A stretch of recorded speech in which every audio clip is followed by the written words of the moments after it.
I'm Bella. Sitting in the car on the way home from my in-law's place, I'm still processing the events of tonight. The dining room was filled with an awkward silence, broken only by the soft clink of silverware against china.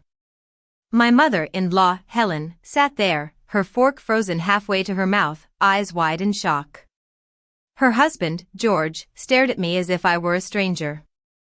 And my wife, Lily, looked at me with a mixture of surprise and admiration. It all started when Helen, in her typical condescending way, launched into a lecture about homeownership. "Bella," she said during a lull in the conversation, "Lily mentioned you're still renting that small apartment downtown. Have you ever thought about buying a place?" It was the start of a well-rehearsed speech, and I could see Lily tense up beside me. I diplomatically replied that the apartment met our needs for now. But Helen wasn't going to let it go. "It's so small and expensive. You could get a mortgage for less than what you're paying in rent," she continued. George and their son, Ryan, chimed in, spouting off about building equity and providing stability for Lily.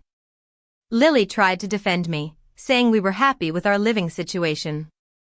But Helen retorted that happiness didn't pay for retirement and that a man should be able to provide a real home for his wife.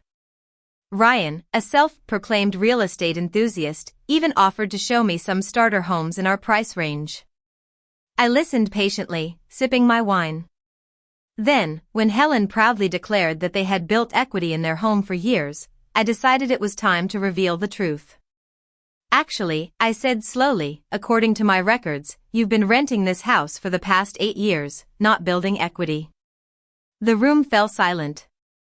Helen's face went through a series of color changes, and George's confident expression faltered. Ryan dropped his fork, and Lily's aunt, Grace, choked on her wine. I continued, "Your rent checks come to Bella Property Management every month. I own this house, along with 33 other properties in the city.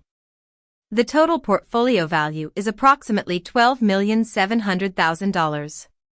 The revelation hit them like a ton of bricks. Helen whispered, "You can't. You're just a property management employee and you rent an apartment." I explained that I owned the property management company and chose to rent because I travel a lot for business and prefer investing in properties rather than a personal residence. Just then, the doorbell rang. George, looking relieved, went to answer it. He returned with a pale face, saying, "There's someone here to see us." It was my assistant, Mia, who handled tenant communications and payment processing. Mia, unaware of the family drama, politely said, "Mr. and Mrs. Thompson, I apologize for interrupting your dinner, but we need to discuss your overdue rent payment. Your November payment was due on the 1st with a grace period until the 5th. Today is November 23rd, and we still haven't received it. This is the 4th late payment this year, which triggers a lease review process." Helen looked like she was about to faint.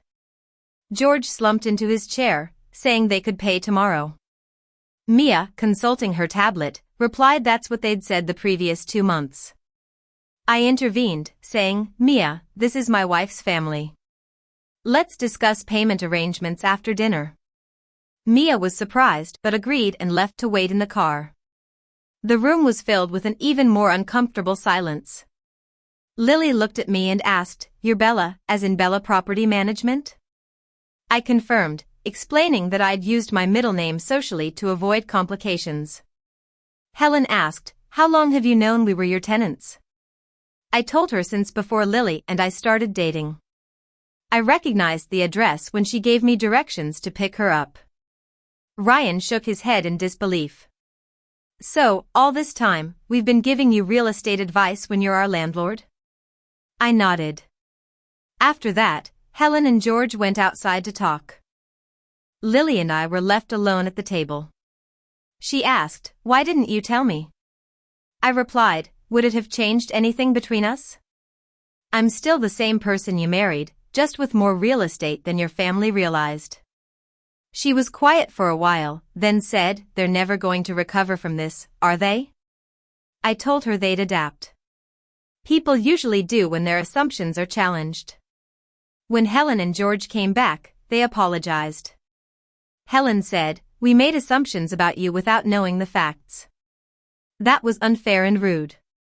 We were worried about Lily's future, thinking you weren't ambitious enough for her." I told them I understood their concerns, but their approach was wrong. Ryan, looking sheepish, said, "I guess you don't need my advice about starter homes." I agreed gently. The rest of the evening was quiet.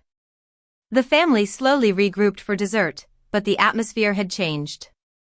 Helen asked polite questions about my business, and George inquired about property management strategies with genuine curiosity. As we were leaving, Helen pulled me aside and said, "We'll have the rent to you tomorrow and we'll be on time going forward." I told her business and family were separate, but they wanted to be good tenants. On the drive home, Lily was quiet until we reached downtown. I asked if she was upset that I hadn't told her. She said no, that she understood why I'd kept it private. People treat you differently when they know you have money.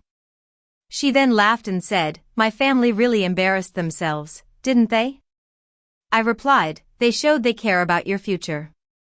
The approach was flawed, but the motivation was love.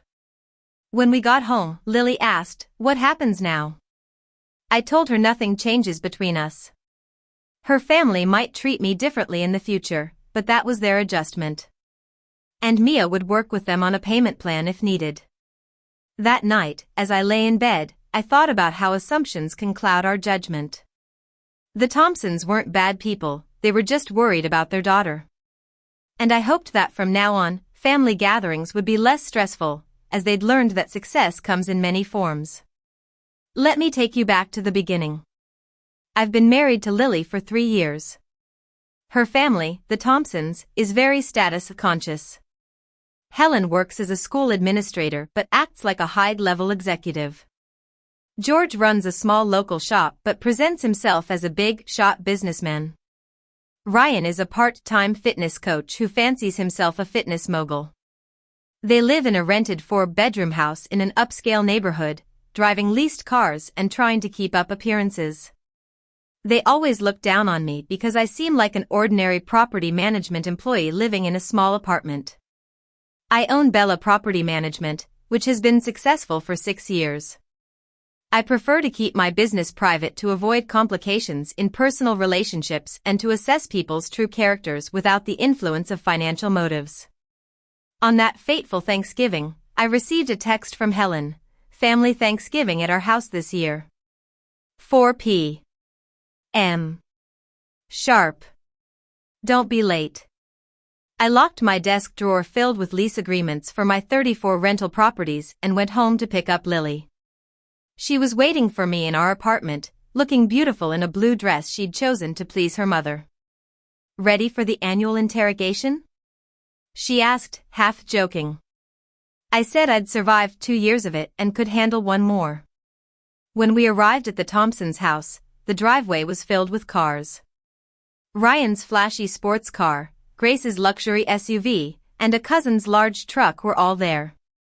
I parked my reliable sedan behind the garage, maintaining my role as the family's underachiever. As we entered, Ryan greeted us with a sneer, "There's the renter. Still living in that tiny apartment." I replied calmly that I enjoyed the convenience of urban living. Helen came out of the kitchen with a forced smile. "Bella, so good of you to join us." "Lily, darling, you look lovely."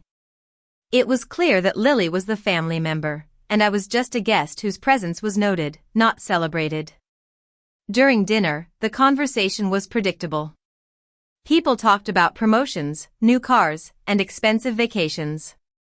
A cousin had just put an offer on a house, and everyone was praising him for his superior life planning. Helen then used this as an opportunity to start her lecture about homeownership, which led to the events I described earlier. In the end, I'm glad the truth came out. It may have been a shock to the Thompsons, but I hope it will make our future family interactions more honest and less stressful. And most importantly, it won't change the love between Lily and me.